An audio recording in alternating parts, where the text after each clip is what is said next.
So in today's webinar, what I'm going to be covering is I'm going to be covering three things. Number one, how to fully integrate Facebook into your blog. What specific plugins should you be using and why? Then I'll be talking about Facebook groups and how or why I think they're the perfect addition to your online marketing efforts. And I'll give you some different examples, and I'll talk about our group a little bit here.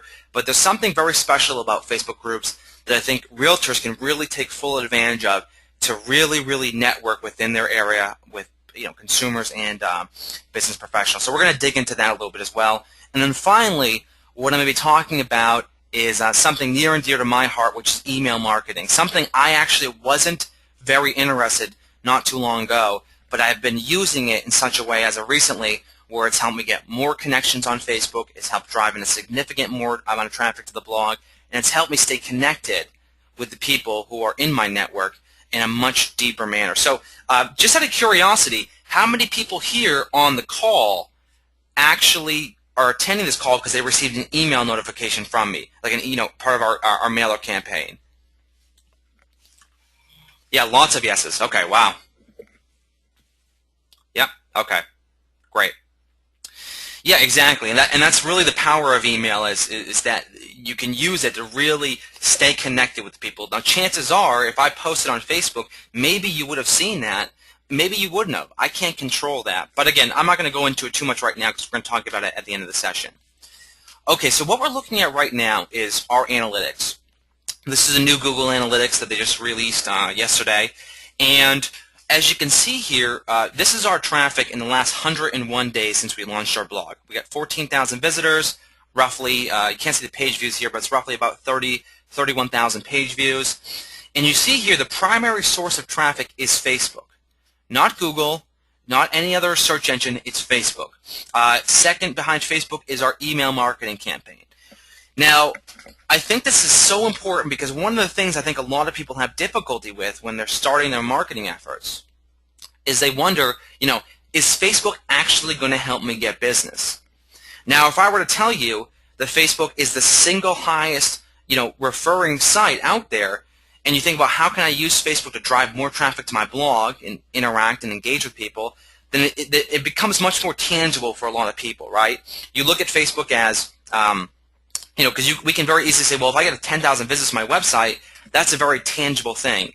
And I think that's what a lot of people have been struggling with is the actual tangible benefits of using Facebook as a marketing tool. So a lot of our traffic, if not the majority of our traffic, comes from Facebook. And the reason it comes from Facebook is because we've built this Facebook community, but we also have tightly integrated social plugins into our blog. Oh, looks like we got a question here. Okay. Yeah, yes, they're doing that. So there's a few plugins, there's 4 plugins actually I think every single person here should be using. And I'm going to start with the like button. Now the first thing is the Facebook like button. Now normally this is sort of like an afterthought for a lot of people, right? Well, should I use a like button or should I just put it at the bottom of my post? The reality is that 80% of people on the web do not scroll down, okay? So if you're going to be integrating the like button, the Facebook share button, the tweet button, you must keep it above the fold, okay? Really important, above the post. So if you don't know what the fold is that anything that doesn't require you to scroll down, this is above the fold, okay?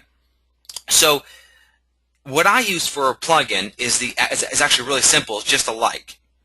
And it's, let me see who the author of this plugin is here. It's called Bottomless Ink.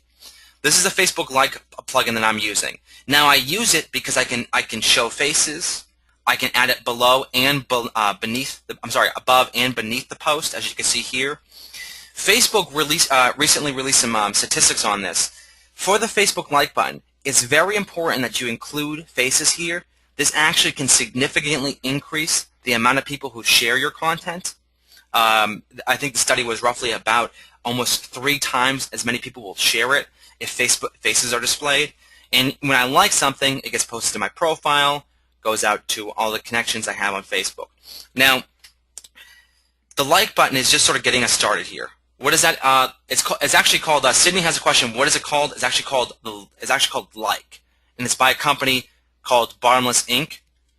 And it has about 59,000 downloads here, so you can see that as a if you need a reference later.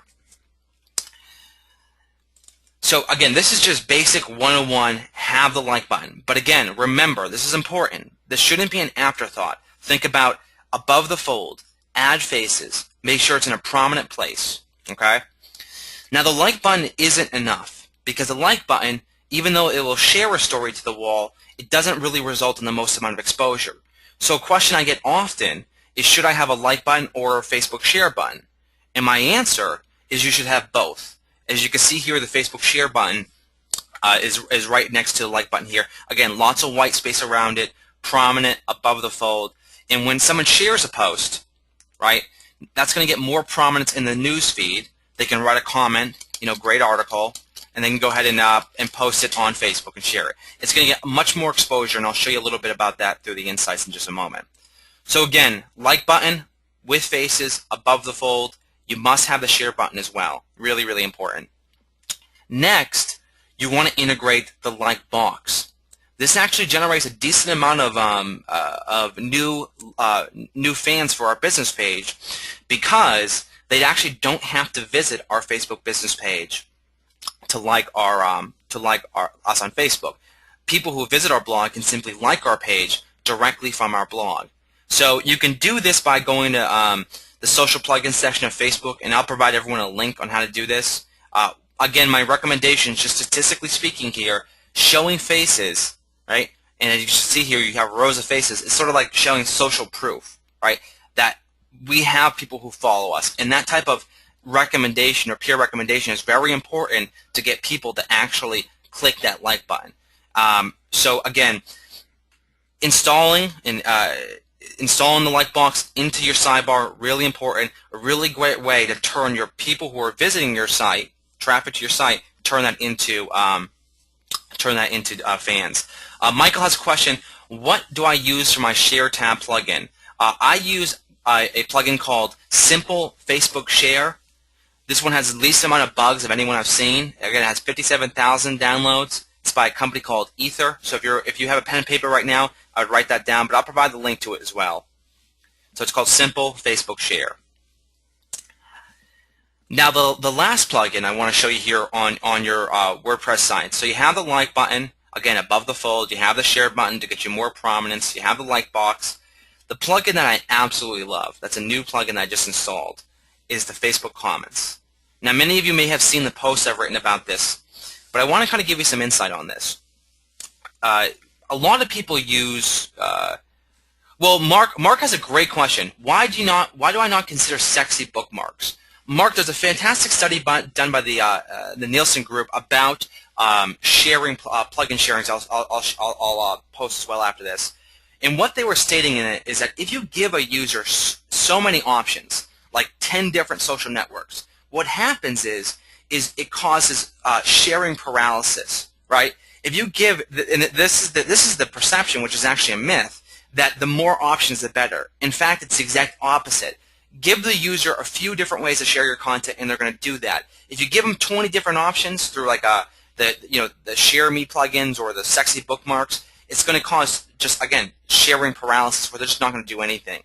So fewer options, in this case, Mark, has been statistically shown to be better. Great question. So hopefully that answered it, Mark. So the Facebook comments. Now, when we launched our blog about 101 days ago, at the time, we were using Disqus as our plugin, right? And we were getting maybe 2 or 3 comments per post, and sometimes nothing. And it was hard because the problem was if someone comments on your blog, they have to enter their name, their email address, right? And we found a lot of people just not willing to do that. And because we were driving so many people over from Facebook, they were already logged into Facebook, and it seemed like a good idea to install this plugin. Now, what this plugin does is absolutely fantastic, and I love it, and I recommend it for anybody here on the call. Anytime somebody comments, right, on on a post, writes a comment, that gets posted to their wall, right? and then it gets exposure in their connections newsfeed. And I'll give you an example of this real quick. Let me pull up, I'll show you here. Let me back up here for a second. So I'm going to scroll down here, and I'm just going to pause it real quick and see if I can find one for us here. I'll show you what this looks like because I think this is so important.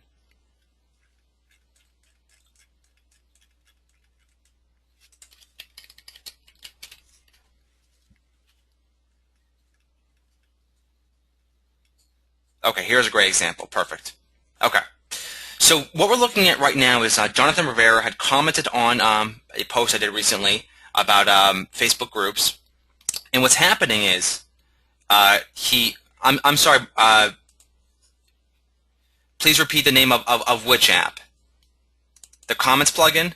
We have a question about the app. It's the Facebook comments for WordPress is what I'm talking about right now. Okay, great. So let me go back here. Just lost my place. So Jonathan Rivera had commented on one of my posts. Now what happens when somebody comments? That gets posted to their wall, and then gets exposure in the news feed, right? So you're leveraging Facebook comments to actually be a source of referring traffic to you. Okay? If you can get your mind around this, it's essentially the same thing as somebody sharing a piece of your content to their network.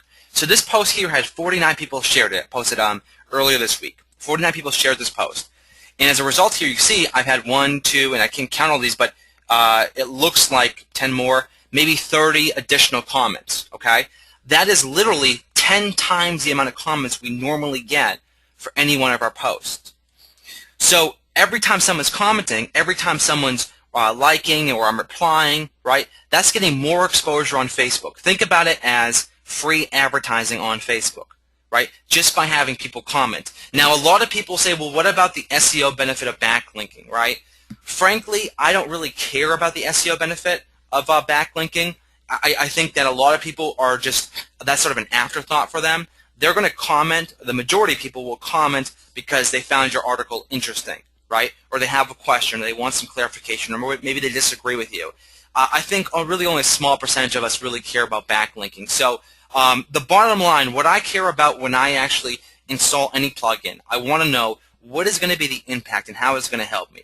So if I compare a Facebook comments plugin, which results in more exposure, more referring traffic, right, more activity, and more engaged users, that's far more important to me than backlinking. So I recommend everybody here install the Facebook comments plugin. So on your blog, as you can see here, we're essentially fully integrating all these Facebook tools and plugins into your blog to increase your traffic, increase the amount of content that's being shared on the social networking sites, and increase the amount of activity and engagement.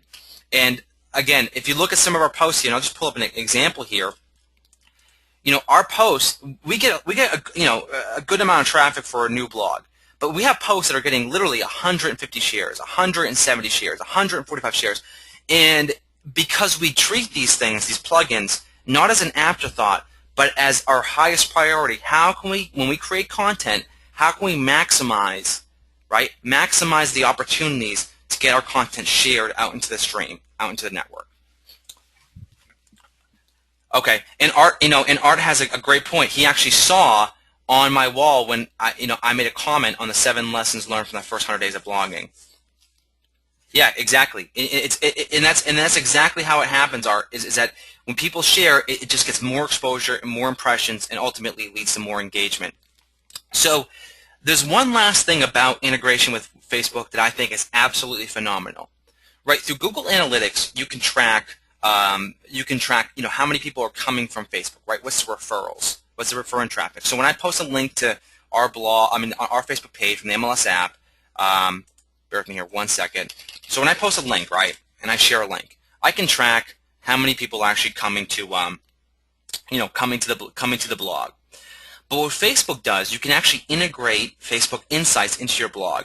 So I can actually see here, right, my site's engagement, the amount of impressions I'm getting, the amount of clicks I'm getting, and let me be clear here, this is traffic and impressions I'm getting from people actually sharing my content. Not me sharing it, right? Not the first level of me posting a link, but from people actually sharing my content, right? The likes, the comments, the shares, the actions.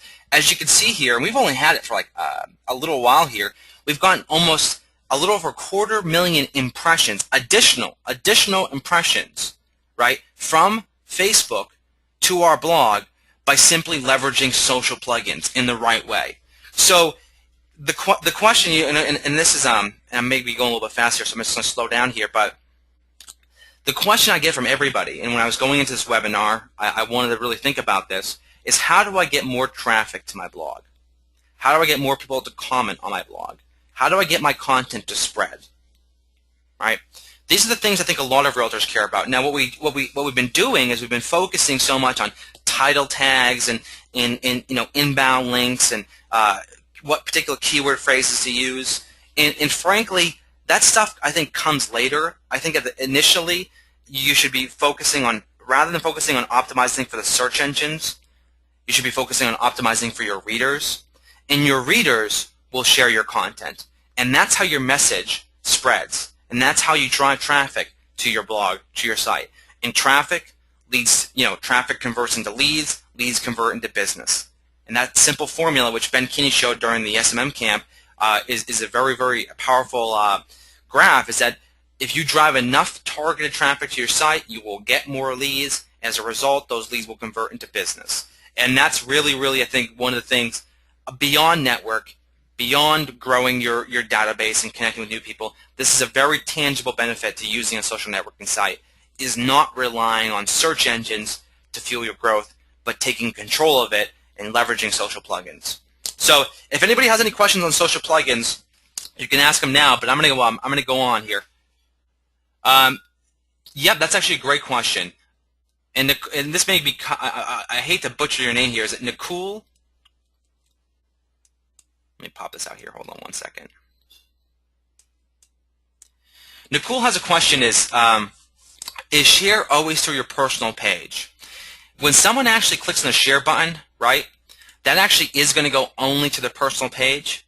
For you as if you run a business page, Nicole, what I recommend doing is actually copying the link, right, and then going to your Facebook business page and pasting it in.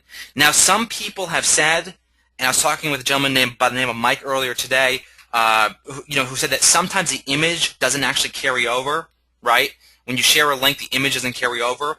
What I recommend doing is actually using like a URL shortener, like goo.go. Like if I go to, right, I drop into goo.go. If you have a problem with the images, you can drop the link in here that you just copied. You can grab this link, and oftentimes that resolves any problems you have with the images actually carrying over. Isabella has a question. Where do I incorporate, really how do I incorporate the analytics into my WordPress blog? I actually shared a blog post on that, Isabella, so I'll go ahead and actually share that when I send out the recording, how to integrate Facebook Insights into your WordPress blog. Again, and I really want to, and I don't want to dwell on this too much here, but this is very powerful stuff, and this is very tangible. I think a lot of people have difficulty understanding the tangible benefit of using social networking sites. We all know it's great for building up our relationships and connecting with new people. This is very real here, and this is something you could really look at and say, okay, yeah, this is what's working, and this is why it's working. So, again, I think it's just important to measure these things. Okay, so Facebook groups. Now, a lot of us, and you hear me talk about Facebook pages all the time, and let me just close out some of these windows real quick here for us. And this, one last thing here, this is the moderation tool, which has all the threads from all the comments from all my blog posts. It's a phenomenal tool to manage your conversations. So everything here you're looking at is actually from the blog. So it's just fantastic. I can't say enough good things about it. Looks like Kenny here has a question. Ken's question is, what does impressions mean? Impression just means the amount of time your post is showing up in the news feed on someone's wall. So if I go to here, right, and I'm looking, every time someone looks at this piece of content, that's an impression, right? If they reload the page, that's another impression. So 300,000 impressions is 300,000 views, really, exposure of that particular blog post. Ann's question is, what was the name of that tool you just mentioned to manage your blog threads? Thanks, Ken. And that tool right there that I'm just showing you is actually inherent with the Facebook Comments feature. So once you actually sync up Facebook Comments with your blog, you will have this tool. It's a comments moderation tool. You don't have to do anything. You don't have to install it or anything. It's already inherent. So you can see here, it's just so good for just staying on top of what's happening with your blog without spending all day going back and forth between different blog posts. So Facebook groups, you know, I think we all, to a certain extent, we all struggle, right, with this idea of getting more likes. One last question here by Sherry. Sherry, Google Analytics is not part of the tool I just showed you. They're separate. So I would actually recommend installing both Google Analytics on your blog as well as Facebook Insights, because Google Analytics will give you good information about referring traffic and all that stuff that you want to see, and they made some great enhancements to this that are really unbelievable. But one of the things that Google Analytics will not tell you is they won't tell you what's happening when someone shares, right? What happens when someone actually shares your content? Where does it go? How much exposure does it get? How much impressions does it have, right? And you can only get that through Facebook Insights. So they work well together in that sense. And this is actually, I was playing around with this before the class. This is actually some part of the new integration with Google Analytics, some of the cool tools they're offering, which is pretty amazing stuff. I have no idea what these things are meaning, really, to be honest. Okay, so Facebook groups. Now, as I was mentioning, we all struggle with this idea of getting more likes for our Facebook business page, right? Connecting with more people.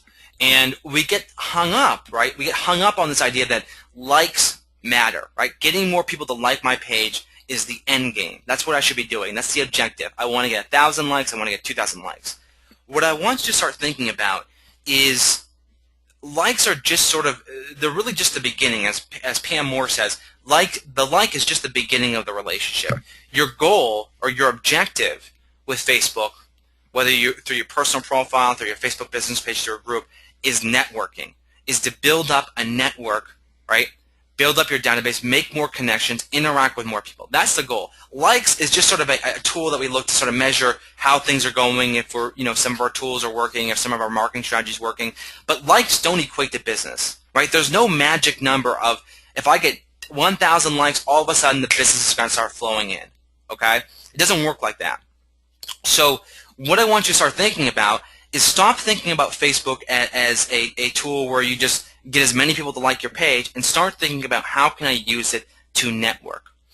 Because if you think about it, right, and everyone asks me this question, what's the ROI, what's the return on investment, how much money am I going to make using Facebook? And my response to it is this: what's the ROI of your existing database, right? The people who are really in your network right now, the people who you've done business with, the people who refer people to do business with you. What's the ROI of that? And actually put a number on it, right? How much referral business and repeat business did you get in the last 3 years? Okay? So put a number on that. And that's tangible. You can say, oh, maybe it was $35,000 last year, or maybe it was $100,000 over the last 3 years. Well, what would that return be if you were to triple the size of your network, right? Or quadruple the size of your network using a platform like Facebook? And that's the ROI of social media. It isn't about getting 5,000 likes or 10,000 people to hit the like button. It's about growing your network. And that fundamental understanding is so important, because when you start to think about it, you start to think about it as a networking tool, you don't do the things that really kind of don't work. You don't spam people. You don't syndicate your listings. You use it to actually actively and proactively build relationships with people. So Facebook groups, something I haven't touched on before, but I want to share some of my insight on Facebook groups, and hopefully this helps you in some way. What I've noticed about Facebook groups, and I'll pull up the tech support group here, is people, if you can create a group around a shared common interest, like, and I'll give you 2 examples of something, and we can brainstorm on this a little bit if you have questions, but one of the things I was thinking about yesterday is, well, a community-based group, because they're forums, basically, as Jonathan Rivera was saying earlier today, they're forums. And people want to connect with people in their local area. But the problem with a Facebook business page, this is just one problem with it, I think, is that you're sort of like you're liking a brand or a product or a service, and we all like probably like 500 different pages, and it sort of just gets lost and you forget about it. A group, on the other hand, is you have this sort of sense of belonging, right? You belong to this group. So if you as a realtor can create the environment where you can create a group about a community, right? Say your local area. Maybe there's 10,000 people in your local area. Chances are, statistically speaking, 70% of them will be on Facebook. If you can create a community group that you administrate, right, that you're the administrator of, if you can do that, that's a fantastic opportunity for you to connect with local people in your area, consumers, share local information openly, right? Exchange ideas, talk about upcoming events, talk about things that are important in the town. The fundamental thing that's going to connect your group is a shared common interest. That can be something geographic, like your area. It could be something more demographic in terms of your maybe women in this particular town or men in this particular town. You can break it down that way. But the idea is very simple, and the groups that succeed do this very well. Is they create a forum that is around a shared common interest. So again, I think this is such an awesome marketing tool that you could use, not to push out your listings. This is important. Not to push out your listing and say, hey, I'm a realtor, everyone use me. Rather, it's a place that you can share valuable information to people in your area, that you can network, you can stay connected. And my favorite quote of all time from any single person out there is from Seth Godin, when they asked him, why is social, should businesses or business professionals should they be on social media, right? Should they be using Facebook and Twitter? And his response was, networking is always important when it's real, and it's always a useless distraction when it's fake.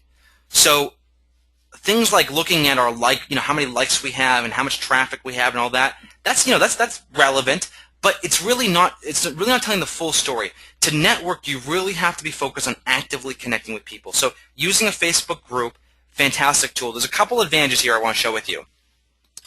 And Carol, I'll get to that question in just one moment. A couple things I want to share with you about groups. Number one, groups get prominence on the home page when you log in. As you can see here, these are the groups I belong to. They're showing up every time I log into my Facebook account. They're showing up on the left-hand side, right? I belong to 500 pages, and I don't see these 500 pages here. I only see sort of a filtered view of all the pages I belong to or that I like, right? So number one, prominence. Number two, I'm notified anytime someone actually, comments in the group. Now that's really important, because if a member of the group comments on or creates a post, I am notified through Facebook's notification feature. That doesn't happen with a Facebook business page. Again, Facebook is forcing you to really kind of stay connected with that group. So one really great feature about that. We got actually a couple people here who want to join the group. I'll just go ahead and add you here now. Isabella, Jody.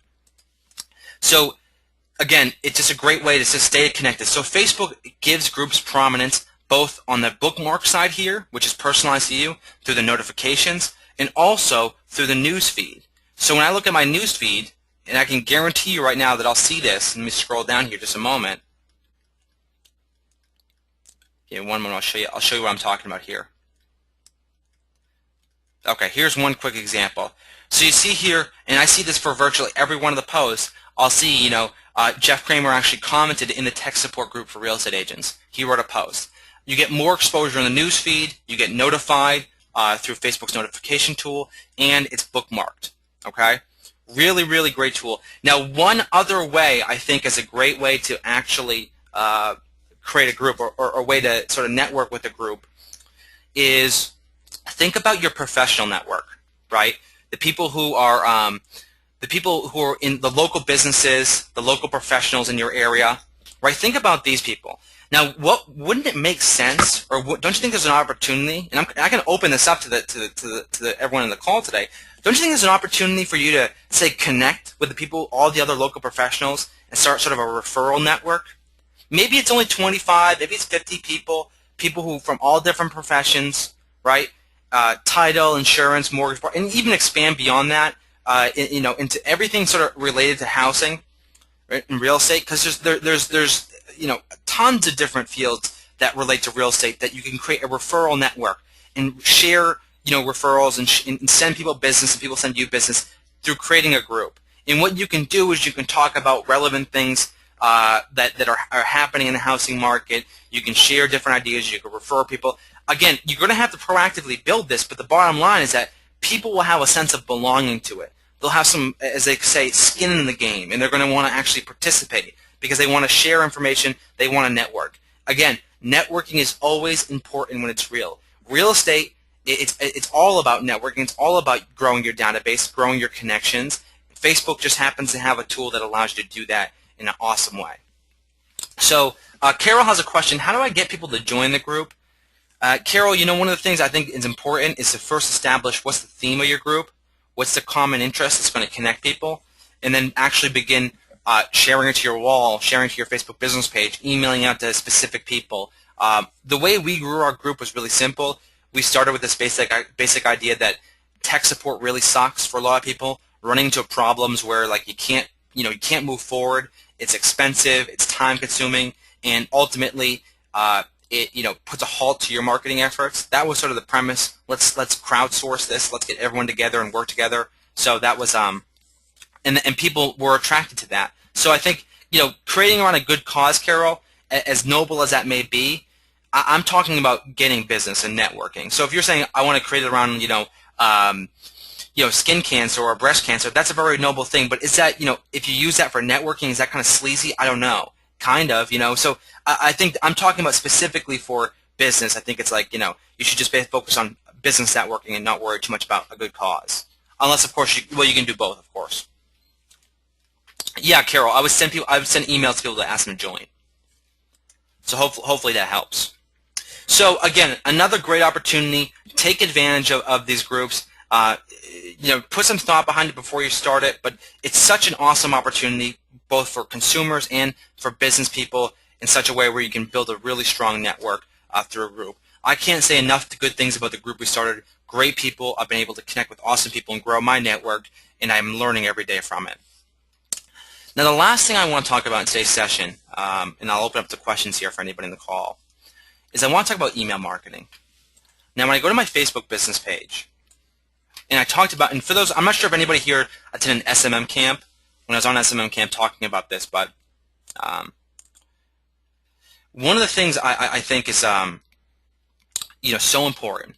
Thanks, Gita.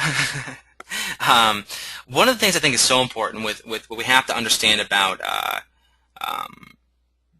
Facebook business pages is they're awesome tools for building our brand. They're awesome tools for getting our message out there, and they really are just I think something every single person should be using, and that they should be using because ultimately, as you can see here, it can help amplify every other part of your marketing strategy, right, online and offline.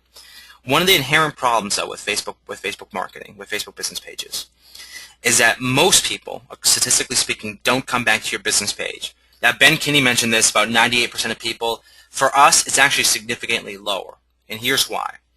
Is that we try to, anytime someone lands on our page here, we try to connect with our new fan, this new connection through email, right? We ask them if they're interested in opting in to receive an email about Facebook marketing tips. And that's why I asked you earlier, everyone in the class today, I asked you, how many of you joined today because you received an email from me? Now, the question I want to propose to you now is how many of you went to my Facebook business page and checked it today, this morning? Not seeing my information in the newsfeed. How many people, and you could answer yes or no, how many people here went to my Facebook business page, facebook.com/themlsapp, and clicked on it? No? Yeah, no? Okay. Some of them check every day. Thanks, Cindy. And there's a few people who, and it's nothing to apologize about, Gita. The point is that people typically don't go back to your business page.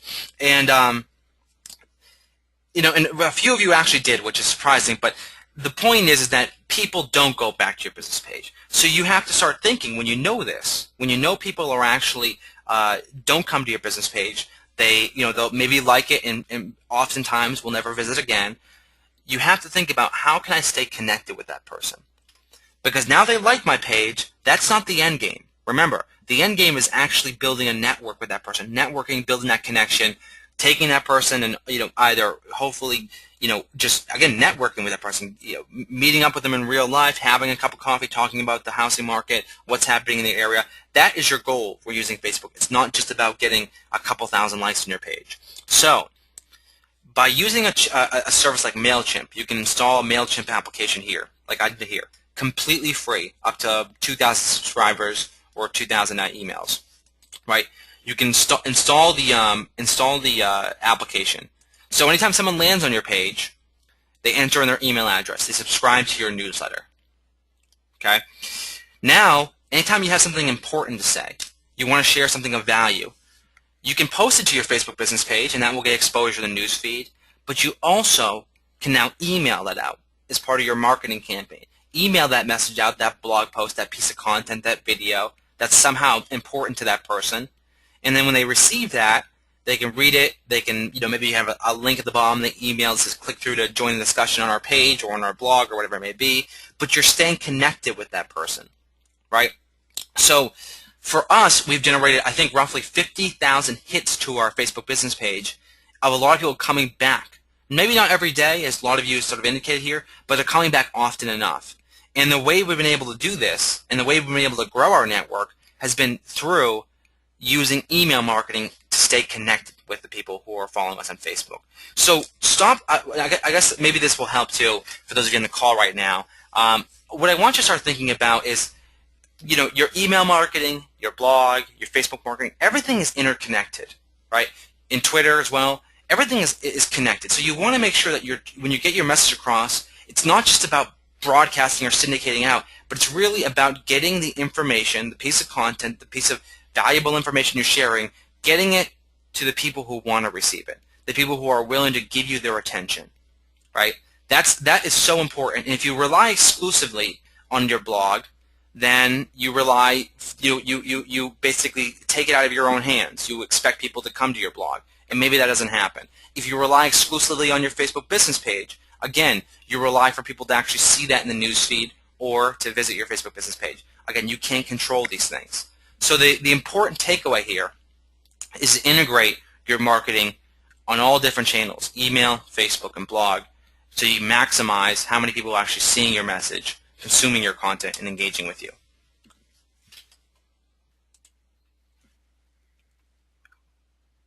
Okay, great question. Annette has a question. It's not the same if you actually email through Facebook versus having an actual email.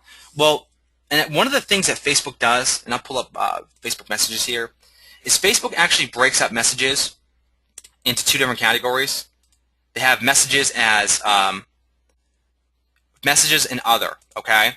And one of the things is that if you actually have other, if a page sends an email or a person who's not a friend of that person sends an email, what happens is that email, that message gets sent into the other box, which is like Facebook's equivalent of a spam box, right?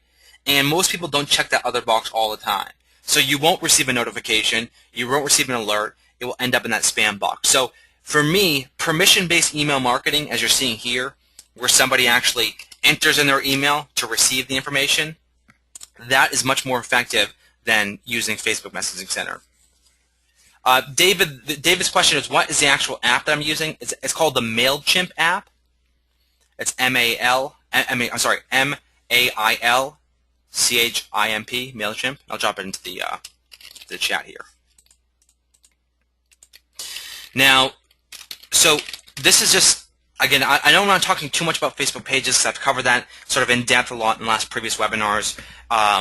So we've talked about this before, but what I want you to understand is that, your goal for any marketing online, and I think a lot of people just sort of miss the boat on this, your goal is to network, and is to get your message into the people's hands or get it to the people who want to consume your content. And that is what drives growth. That is what gets people to engage with you, and that's what actually can get people to do business with you. It's not about broadcasting. So the last thing I want to just mention to you real quickly before we open up to any questions you may have is content creation. Now, I talked about this in depth in a previous webinar back in like last week, I think it was, about how I create content, and because one of the things, honestly, for a lot of us, creating content is and I'm gonna go and pull up the post real quick for us here.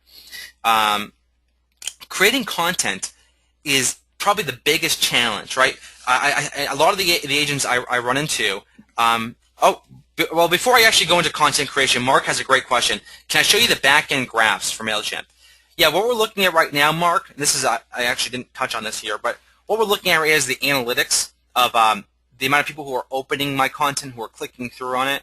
Now, we've launched, I think right around 125 email campaigns since we started here. Let me pull up the report here. Hold on one second, Mark.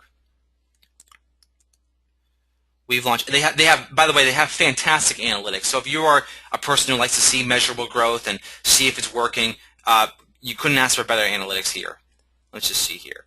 I can't see how many campaigns I've launched, but I've launched roughly about. It's about, I think, 125 email campaigns. Now, every time I send an email campaign, what I do differently is I don't automate it. Right? I don't tie an RSS to my email. I'm sorry, to my syncing in with my MailChimp, so I don't automate this. I'll personalize the message, and that's going to sort of segue me to my next topic here, but I personalize it.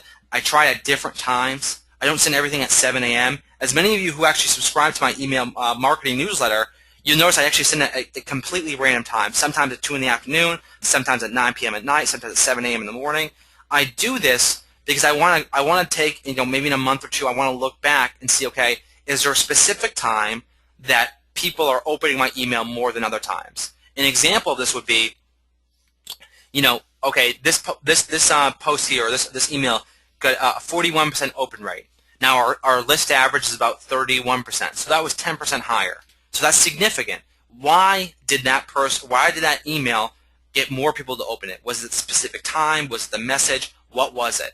And I'll go through and I'll actually do that for any one of these campaigns. This one had a 40% one.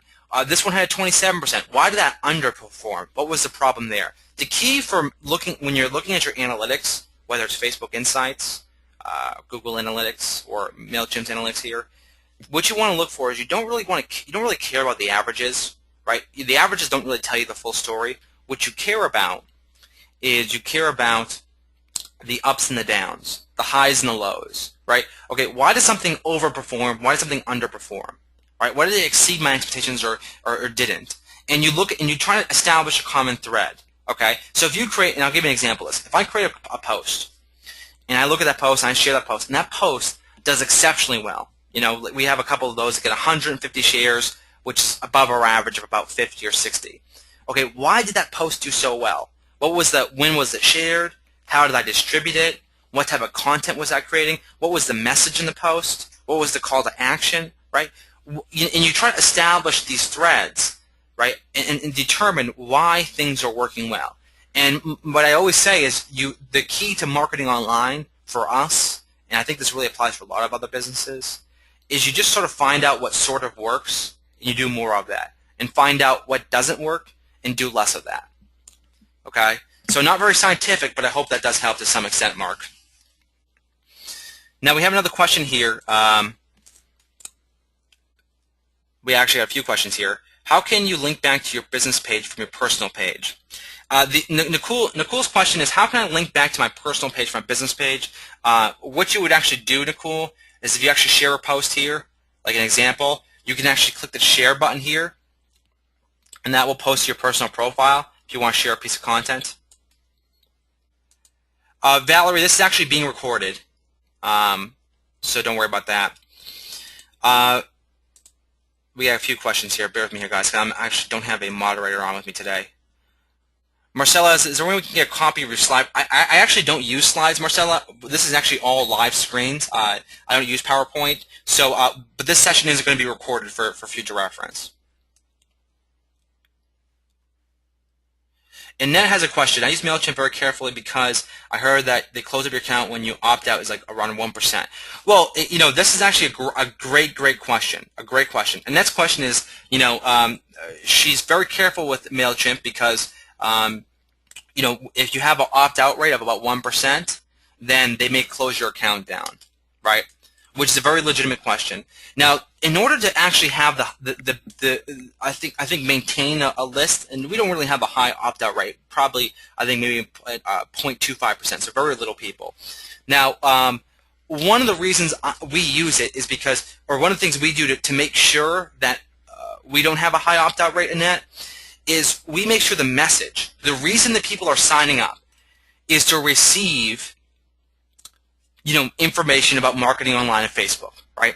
That is what we're promising in them. So the deliverable has to be that. So the problem with a lot of people who build up email lists is that they say, okay, well, I have to make some sort of bait and switch where I'll say, okay, I'm going to give away this free prize so I can get your email address so I can send you emails every day to buy a piece of property.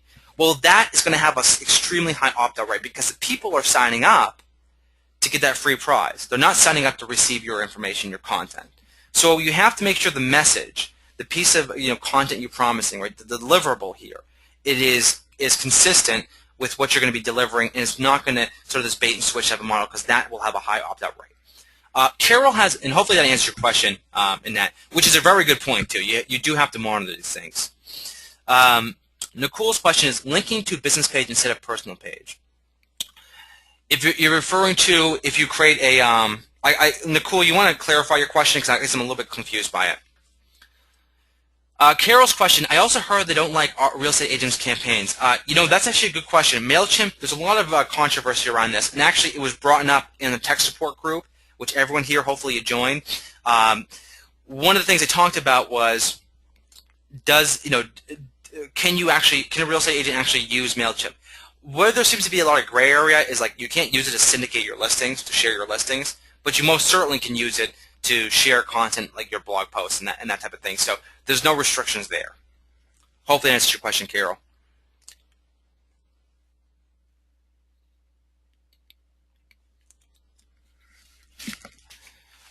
Okay. Well, we actually got a few questions here, so I'm going to go through these real quick.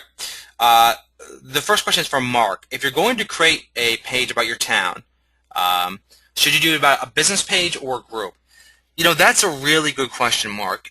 For me, I still think that you have, and I'll give you an example. There's someone who does this exceptionally well. What I wouldn't, there's one thing I wouldn't, it's a hard question to answer, Mark, because what I wouldn't do is I wouldn't do both. I wouldn't create a page about, a page about your town and then a group about your town. What I would do, though, potentially is maybe a page about your town and then a group about a professional network.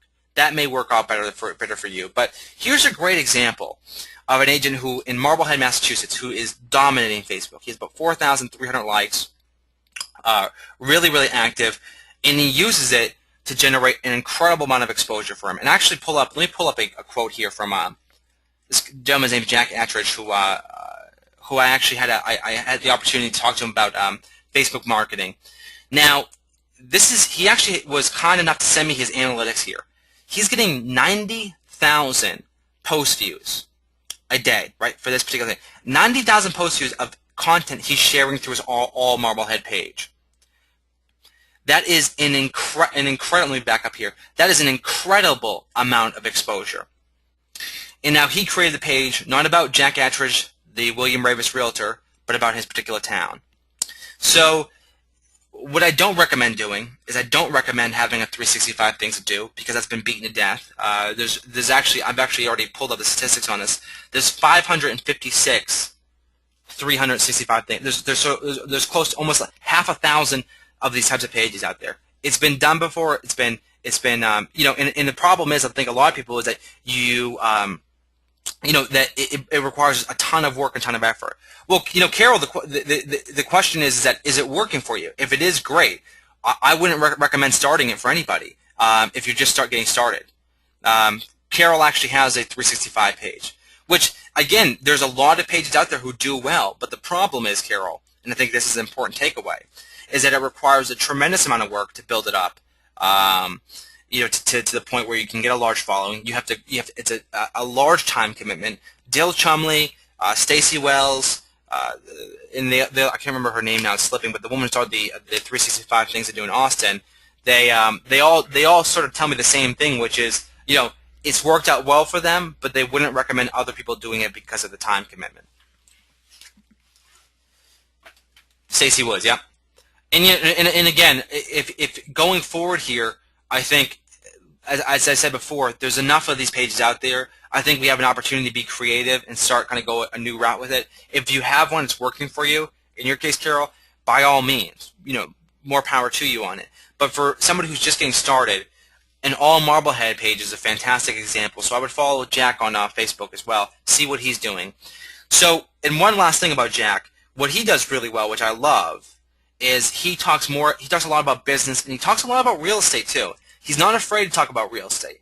And I think it's important here that you do talk about real estate, that you don't just share information about the community, that you do somehow integrate real estate in there. You want people to know that you're an expert.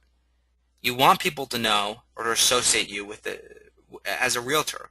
Just because you created one of these pages, you can't automatically assume they're going to know you're a realtor. And I'll pull up an example here of Jack.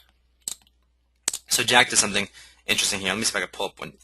He shared one recently I saw. Let's see if I can find. He actually posts like quite a bit here.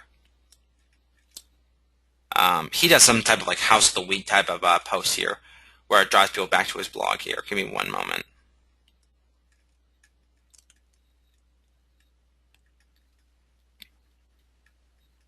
Oh, here we go. Okay, so he's sharing a link to a property. He's calling it the house of the week. Again, it's a fun, interactive way to sort of get people to click through and view the link. But again, it's getting a lot of exposure. But again, it's reminding people that you are in real estate. One thing I always wondered, I looked at, as you probably can tell here, I love looking at statistics and reading into it and seeing how you can use it to actually improve your marketing efforts. But one thing I looked at recently was a NAR study about the amount of people who are referring business to you, past clients who are referring business to you. And that number was exceptionally low, right? I think it was right around, last time I checked, it was maybe around 25% or so of your past customers were referring. Now, if you think about that, why are 75% of the people not, and that number may vary a little bit here, but it's roughly about 75%. Why are 75% of people not referring business to you? Is it because you are so bad at your job that they just will never refer business to you? I think the answer is no. I think it has nothing to do with your performance. I think that a lot of realtors do a very good job. The ones at least I speak with, they do an excellent job. What I think the problem is I think that people simply forget that you're in the business, right? They forget that you are a realtor. They forget, they're not, you're not staying top of mind for them, right? That's the expression everybody uses. You're not staying top of mind. So therefore, that number is exceptionally low. So one of the things that you can use Facebook for is to continue to remind people in a non-spammy way that you are a realtor and to help you stay top of mind with the people in your network. So again, another just beyond traffic, beyond growing your network, actually staying connected with the people you've done business before in the past is another great way to use Facebook. All right, so we have a couple questions here. Isabella, hopefully I answered that question about Jack. He posts like a house of the week type of thing, or he'll share market reports. Okay, Annette here, because we say not connected. Okay, hold on. Carol's question is, and Carol, I don't want to reveal too much information here because we're actually going to be releasing a post through Tech Savvy Agent probably tomorrow or Monday on this. But her question is, I use Network Blogs, which is a third-party publishing tool. Is it a bad idea to syndicate? I wrote a post about this recently about syndication, and I think it's a horrible idea. And the reason I think it's a horrible idea, Carol, and this may not specifically apply to you, but the reason I think it's a horrible idea is because it is impersonal. It's automated. It's the exact opposite of what social networking is about, which is making that connection, adding that little personal touch, right? And now, and again, that's why I want to give a disclaimer here. You may use Network Blogs and you may stay connected. Yeah, but it's a sharing part of it. Carol's saying, I write the blogs, but then I just syndicate it out, which is how a lot of people do it, Carol. The problem is when you do that, when you just sort of distribute, what you're doing is you're broadcasting. And what I have found to be much more effective, right, is to actually take the time, the 10 seconds it takes to write a personal message, a personal comment, right? If I go to my blog here, what you want to do, what you want to think about is if I go to my Facebook page here, what you want to think about, okay, is why should anybody read my content? You've gone through the process. You've done a great job creating the content. Tell your fans, the people who are following you, give them a reason. Why should you take some of your important time that you have in your day to actually click through on this link? And that's really, really important. Okay. No, no, no, no, no. What I'm saying, in Carol's question, should I write this as a no? Carol, what I'm suggesting is I'm just saying you manually share the link. So I would go in here and I would type in, the MLS app, .com, whatever the post was, and I'd write a specific comment telling the person why they should read, they should read the article. Okay. And we can connect about that afterwards, and I'll tell you sort of my feelings on that. Ken's question, and real quickly, we're actually running out of time here. For those of you, and I'm going to stick around to answer questions. For those of you who actually enjoyed the call today, you enjoyed the information, you want the recording, please come back to our Facebook business page, which is facebook.com/the-MLS-app, and just give us your feedback. I would really greatly appreciate it if you have a moment to just drop by. So going on here to answer Ken's question, I was talking about content creation, ideas for finding content. Now, this is actually really exciting, Ken. I was at a recent session for Sotheby's Realty down in Hopkinton, Massachusetts, talking about this same topic. Most people struggle with the idea of creating content. And let me pull up a blog post I written about this here, and I want to show you a chart I created here. And this will kind of help you with this process. One of the things I think is, let me pull it up here. Give me one moment. Well, it's actually in this. Here's the actual webinar, Ken. Everybody struggles with this idea. How can I create content, right? Because content drives people to connect with you. It drives conversions, all that good stuff. But when we start digging into the details, how can I actually create content? Well, it's a challenge for a lot of people. So I've created this sort of flow chart here of what I do to create content. The very first thing that you need to do is you need to define your audience. Why do people follow you on Facebook? Why do people read your blog, right? Who are these people? What are they interested in? We found that out over time. And Ken, this is not something you sit down and think about for 20 minutes and say, okay, well, people come to my blog to get housing information about, my town. It develops over time. So don't worry about it if it doesn't happen right away. But you have to take the time to think about, what are your customers' problems? What keeps them up at night?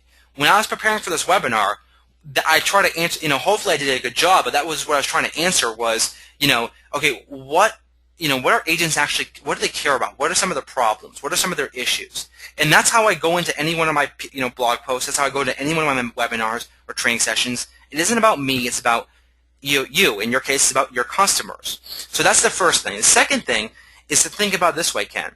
I asked during that session I was talking about in Sotheby's, I said, how many questions do you get a week from your customers? Right? Phone calls, emails, texts, live conversations. Right? How many? And there was blurting out answers. One of them said 50 questions. Right? Every question that you get from your customer every week is an opportunity to write a blog post about it. Maybe some are so specific that it would, very few people would be interested in it. But I'm sure that if you're getting 50 questions or even 20 questions a week from customers, every one of those are potential ideas or potential topics you can talk about, that you can spend time educating the people who follow you, right? Sharing valuable information about those things. So when I farm for ideas, Ken, what I do is I think about customer questions, I think about customer problems, I look at popular blogs, right? What's trending and specific to my industry. I'm in technology. We developed an application for Facebook, but for you, you're a realtor. So what you need to do is focus on, okay, what are popular blogs in real estate in my local area, both community-based blogs as well as just general real estate blogs. In addition to that, what I recommend doing is everyone here who has a smartphone, right, who has a Droid or an iPhone, get a voice recorder on your phone, right? Evernote for, I think, iPhone, I actually don't even know what it's called. I think it's called voice recorder on this one. Get a voice recorder. The hardest time to think about how to write a blog post is when you're sitting in front of a blank screen and you're looking at your Word document or Notepad or whatever it may be, and you just have to write. It's impossible. It's so difficult. So what I do religiously is if I'm walking my dog or I'm in the car going to an appointment or whatever it may be, I'll actually, if I have an idea, right, about a particular blog topic, come to me, it will come and go, like that, I'll record my voice. I know it sounds weird, But you do it, and then I have hundreds of recordings of myself, and I'll go through and filter through and see if any of those ideas are any good and worth posting about. So hopefully that answers your question. Again, that whole webinar, I dive into it much deeper. Mark, and I love Chris Smith, great guy. I owe him so much. He loves that tool where you can monitor keywords to search for cities. That's sort of secondary for me. I think there's an opportunity. You can type in, someone moving to Boston. There's a certain creep factor that goes along with that, Mark, that I think is maybe a problem. Or if I type in, moving to Boston, you can, and I'll show everyone here what I'm talking about. I can type in moving to Boston, right? And I can go ahead and click search, and I can go ahead and type in, click post by everyone. Now I can see the post from every single person here. Tony, it's official. I'm moving to Boston in 3 weeks. Goodbye, Connecticut. So what we think about here is, well, should I reach out to Tony, send him a personal message, hey, welcome to Boston? Yeah, Chris is a great idea. I think Chris definitely illustrated that. Is that something that you're going to do all the time? Probably not, honestly, because maybe you live in a small town, you don't live in Boston. How many people are, say, moving to Wichita or moving to Pernardville, New Hampshire, my original hometown where I grew up? Probably not many people, even though there's probably thousands of them on Facebook. Because Mark, Mark's question is, how would I see this information even though I'm not connected to these people? Because their privacy settings are set up such that it's public information, so I have visibility to this. Okay, so we actually have a couple more questions here. Let's see here, Valerie. One more time for the Facebook page to comment, please. Oh, it's facebook.com/the_MLS_app. Thanks, Valerie. It's the MLS app. How often should I post a blog? That's a fantastic question. Let me pull it up here. How often should I blog? Well, what I find really interesting, Walter, and this is a question by Walter. What I find really fascinating, right, is that the average business page updates once every 16 days, right? They update every 16 days of posts. So whatever that is, 24, 25 times a year, or 23 times a year. And the problem with this, and this is, I'll bring it to blogging here in just a moment, but the problem with this is that if you want to build up a readership, if you want to build up people who are going to be engaged with you, you have to gain momentum. And to gain momentum, you have to blog often. Now, what we think about when we think about blogging are long, lengthy articles, essays, case studies. What I want you to start thinking about, Walter, and everyone on the call today, is that you want to think about short, to the point, right, pieces of content. If anybody who follows our blog, and we write virtually every day, 6 days a week typically, we take probably one day off, but what we talk about here, as you can see here, is everything is like 300, 400 characters, right? Nothing really more than that. And you can see here, it is short, to the point, bullet points, highlights. People scan on the web. They don't read in detail. They scan, right? So you want to make sure that you get the point across in the bullet points, in the headlines, in the closing. That's what they do. They don't read the entire thing. So what I recommend doing, Walter, is if you're trying to write if you have difficulty writing blog posts, if it's taking you hours to write blog posts, what I do, and maybe this will be helpful for you, but what I do is at the very top of the notepad when I start writing, I'll say, what do I want my customers to get out of this? And then I'll try to define that in one sentence. And if I can't define what my objective is for that blog post in one sentence, then it's too much information. And I'll need to break that down. So my advice, keep it simple, stay on topic, write in bullet points, and keep it short. That's how you can continue to push out content on a regular basis and reduce the amount of time it takes you to create it. Doesn't mean that you're not going to have value in the content. Rather, it's just going to be much more focused. So hopefully that answers your question, Walter. It's Isabel. It's Facebook.com. I'll drop the name of our blog, our page in here. That's a link to our Facebook page. We had a couple more questions here. Mark, that would just be part of the thread. Mark's question, if someone commented on that post from that gentleman, that would just be part of the thread. It wouldn't be part of an email.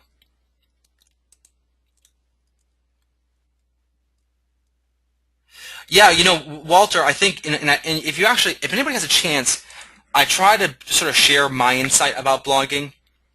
in the first 100 days of blogging, because I tell everyone the same thing. You don't have to be a writer to be a blogger. You don't have to you have to basically tolerate it, and you grow to love it. I couldn't think of a single person who actually dreaded writing more than I did. Right? I hated it. Reasons, I felt like I was going to have spelling issues, grammar issues, all that stuff, and you have these sort of barriers that really mean nothing, because you know what, blogging is about providing valuable content. If you get past all your insecurities, like I was able to do, you begin to really enjoy it. And especially when people start to actually like and comment, that actually even motivates you even more. Maybe it doesn't happen right away, but look at Jay Thompson, Linda Davis, Stacey Wells, Jeff Turner, and I provide a list. All these people who blog and they swear by it, they love it, and every single one of them say the same thing to me, which is it was a great decision. I'm not sure if anybody here knows who Tom Peters is. Tom Peters is probably one of my personal heroes. He wrote the book, I believe it was In Search of Excellence, his book I recently read called Little Big Things. He has been in business development and marketing for as long as anybody that I know. And they asked him, what do you think about blogging?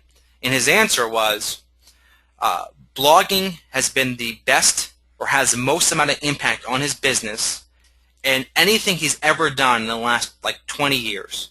He said it was the impact was incredible, both professionally, both with his networking, and this is the leader in business development marketing, and it's just when you hear people like this, like Tom Peters and Seth Godin and Gary Vaynerchuk, or any of these guys talk about Mari Smith, they all say the same thing. I think for us as professionals, we're afraid because we're afraid that no one's going to read our content. We're afraid that that it's just going to be too time consuming. It's not going we don't know what to write about. But the reality is that it is a phenomenal marketing tool. It is the best, in my opinion, the best marketing tool for building your brand and really dominating your competition. So, that's actually a really, really great. We actually have a couple more questions here. Mark, I actually haven't. Mark's question, have I ever thought about leaving a video for a happy birthday? I actually don't do that, Mark. Maybe because I do so many videos, I don't have time to do other videos. I've done 90 screencast videos in the last I do 10 a month, so one every 3 days I'm doing a video. But that is a good idea if you want to interact with somebody. I see that happen all the time, which is great. I always watch those things. But I should openly admit I'm pretty bad at remembering people's birthdays, even though Facebook reminds us of it. Sherry has a great question, or really kind of a concern, which is, I'm afraid of running out of content. Sherry, there's a woman named Ree Drummond, who is the pioneer woman, who I love this story. She is a blogger, food blogger in Oklahoma, and let me jump up her page real quick here. So she provides, now what's this? And hopefully you can still see my screen here. We got actually look all right now, but what's fascinating with the pioneer woman is that she started blogging in 2006. Okay, started writing content, and she Isabel, send me a private message. And I'll help you with that. So she started blogging in 2006. Right now, okay, to put this in perspective, she's getting 22 million unique visitors to her site every month. She is crushing Trulia, crushing Zillow, right? She's dominating these large, and I know she's not in the same industry, but to put it in perspective, this is how much traffic she's getting to her blog. Now, she provides, I think, really poignant, to the point insight about blogging. And what she recommends a couple things, and there's a few that I remember that really stuck out to me. Number one, blog often. So Walter's question, or actually may not have been Walter's question, but one of the questions we had was, how often should I blog? Blog often. Once a week's not enough, in my opinion. I think 2 or 3 times a week at the very minimum, because then it becomes a habit. Number two, let the boundaries set themselves naturally. So Sherry, your question is, how do I, I'm concerned about running out of content to write about, and my advice is to let the boundaries set themselves naturally. So when we first started out, I said, I'm going to write a Facebook tip every single day for all of our followers. And then I saw, I was talking with Andrew, the other co-founder of the application, the company, the MLS app, and he's like, well, why are you going to put these, restrictions on yourself? So just write, whenever you feel like you have something important to say. And when you do that, when you don't put any restrictions on yourself, you just focus on writing for the sake of providing valuable content, and you don't worry about, well, I'm only going to write about market reports, I'm only going to write about new listings, I'm only going to write about my town. You just sort of write, and you want to tie it back and, again, make sure it's valuable to your audience. But you don't run out of content. In fact, I had the same fear. I said, well, how am I going to give a Facebook tip every single day? I'm going to run out of tips in like 10 days, right? That was my concern. But but right now I have probably a list of 50 different blog post ideas that I just haven't been able to get to because I'm writing what's really most topical right now, most important to the audience, the people who follow us. So you're not going to run out of content if you let your boundaries set yourself naturally and just focus on using your customer questions, using the emails, using the problems your customers have to fuel your to fuel your content. We get another question here by Carol. Okay, she just points out that blogging, blogging was named #1 social media platform for ROI in 2011. That's not a surprise to me at all, Carol. I actually, and again, I wasn't a blogger. We were creating videos. We had a Facebook business page. We launched our blog 101 days ago. 15,000, visitors, 31,000 page views later. I'm sold. So, and again, this is probably nothing profound here, but that's just. I think it's just an awesome tool that everyone should be using. And I think, we'll dive into content in a later webinar, but addressing content head on is, I think, the big challenge that we all need to be focusing on. That's great, Sherry. I'm glad. Sherry's just going to try it.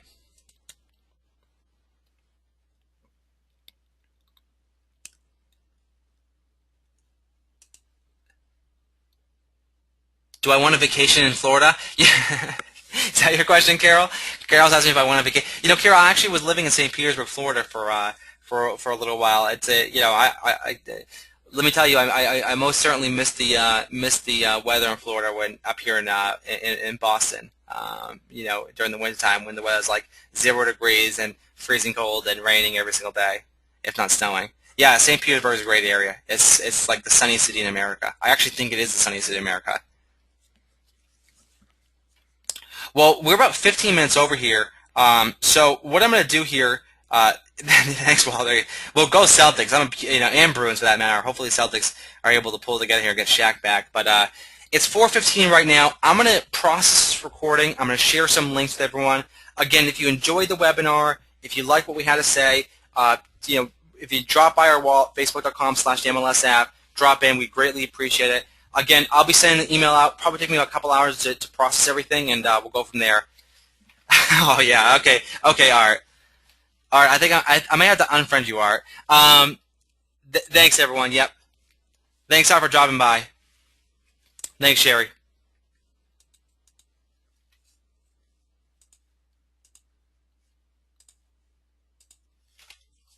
Thanks, Get it.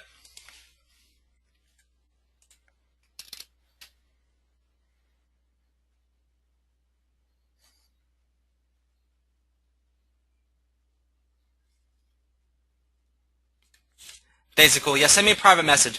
And if any of you want to connect with me personally, you can do so. It's just, and I'll drop my link in in the chat here. It's facebook.com/jimmy.mackin. And I'll send. So if you want to send me a friend request, you can connect with me personally. Yeah, Vic. Well, Vic, don't worry, Vicky, and don't worry. I can't see your name here. Hold on one second. A couple questions here. Yeah, Vicky and Son, the session was recorded, so I will be sending it out. Thanks, Matt. I appreciate your feedback. Yeah, and so we still have like about 45 people on the call right now. If you jump over to tech support group, if you need me to send a link, just post on our wall. I'll send you the link. Again, one of the things I think this tech support group is just such a phenomenal resource, even for me. The group is not about me, just so you guys know. It's about the members, really. I participate, but there's a lot of active voices in there, lots of great information. I learn every day from that group.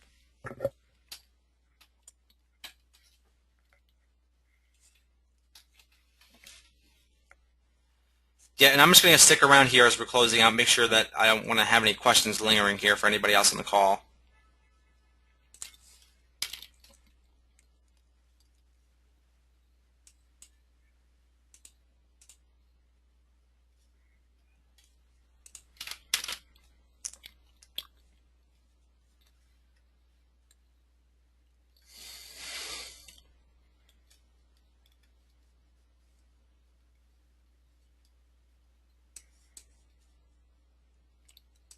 Okay, I'm going to go ahead and end the recording here. And again, if you guys have any questions, feel free to send me a message, jump on the Facebook business page, and I'll be happy to answer them. Thanks, everyone. Have a great day.